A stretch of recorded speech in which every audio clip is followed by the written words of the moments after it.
प्रहलाद ने जब इस प्रकार से कहा और ये प्रवचन बिल्कुल टॉप लेवल पर पहुंचा था, सारे वो जो असुरों के बच्चे थे वो कन्विंस होने लगे प्रहलाद ये तो बहुत अच्छी बात है, प्रहलाद क्या करना चाहिए। प्रहलाद ने कहा पहले ये तुलसी की कंठी पहन लो, 4 रेगुलेटरी प्रिंसिपल, हरिनाम कीर्तन, और प्रहलाद के साथ कीर्तन करने लगे। और उसी समय शुक्राचार्य के पुत्र षंडअमर्क आए और देखे कि अब तक तो अकेला प्रहलाद ही ये सब भजन कीर्तन करता था, अब तो सारे असुरों के बालकों को भी डिवोटी बना दिया। प्रहलाद को पकड़कर हिरण्यकशिपु के पास लेकर गए और कहा सरकार पूरी दुनिया सुधरेगी लेकिन आपका बेटा नहीं सुधरने वाला, पता नहीं है किस माटी से बना है, समझाने पर समझता नहीं, विष्णु की भक्ति करता है और इसको मारने का कितना प्रयास किया, दिग्गजे बड़े बड़े हाथियों के नीचे कुचलने का प्रयास किया, हाथी दौड़ कर आते लेकिन इसको देखकर खड़े रह जाते। दंड सूकेश्च, हजारों जहरीले विषधर सर्प की कोटड़ी में कमरे में डाला गया, सर्प प्रहलाद को डंक मारते, उनके मणि फिसल जाते, दांत गिर जाते, उनका विष समाप्त हो गया, लेकिन प्रहलाद को कुछ नहीं हुआ। अभिचारा, प्रहलाद को मारने के लिए कृत्या प्रकट की गई, कृत्या ने प्रभु हमको मार दिया लेकिन प्रहलाद को नहीं मारा। अवपात ने बहुत बड़े पर्वत के शिखर से फेंका गया, फिर भी प्रहलाद को कुछ नहीं हुआ। माया भी सन्निरोधेश गर दानेर भोजने, पत्थर बांधकर समुद्र में फेंका गया, जहर खिलाकर मारा गया, होलिका की गोद में बिठाकर जलाया गया, लेकिन इसको कुछ नहीं होता है।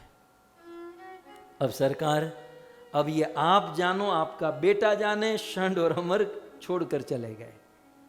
और अब हिरण्यकशिपु पूर्ण आक्रोश में, हिरण्यकशिपु कहता है कि तू किसके बल पर मेरे से विरुद्ध काम कर रहा है, आखिर अपने बाप से विरुद्ध चलने की शक्ति तुझे कहां से आ रही है। प्रहलाद ने कहा पिताजी जहां से आपको शक्ति मिल रही वहां से मुझे मिल रही है। कौन? बोले विष्णु। कहां है तेरा विष्णु? हिरण्यकशिपु ने कहा ये रोज रोज मरते मरते जीने से अच्छा है एक ही बार में फैसला कर दूं, आज तेरा विष्णु नहीं या तो तेरा बाप नहीं, आज धरती के गोले में 2 में से एक होगा, या तो हिरण्यकशिपु रहेगा या तो विष्णु रहेगा। बता तेरा विष्णु कहां है, कहां है तेरा विष्णु? प्रहलाद महाराज हरियन घेर न होय जना फड़ियामा कुंजर फरे ने वही नहीं बात तो न होय। हिरण्यकशिपु आक्रोश में, लेकिन प्रहलाद को तिल भार भी डर नहीं था। सिंह का बेटा था, भक्तों, ईश्वर का भजन किया था, तनिक भी डर नहीं। प्रहलाद कहते हैं पिताजी आपका क्वेश्चन ही रॉन्ग है, क्वेश्चन ही रॉन्ग, प्रश्न बदलो। क्या हुआ? बोले आपने पूछा कि मेरा विष्णु कहां है, आप ये पूछो कि मेरा विष्णु कहां नहीं है। कहां नहीं है? इतो नरसिंह पर तो नरसिंह, यतो यतो यामित तो नरसिंह, तो जहां देखूं वहां मुझे नरसिंह ही नरसिंह दिखाई देते हैं, कहां नहीं है पिताजी। तब हिरण्यकशिपु की दृष्टि एक धधकते हुए खंबे में गई और उस धधकते हुए खंबे से निवेदन किया कि आज मैं देख लूंगा तेरे भगवान को।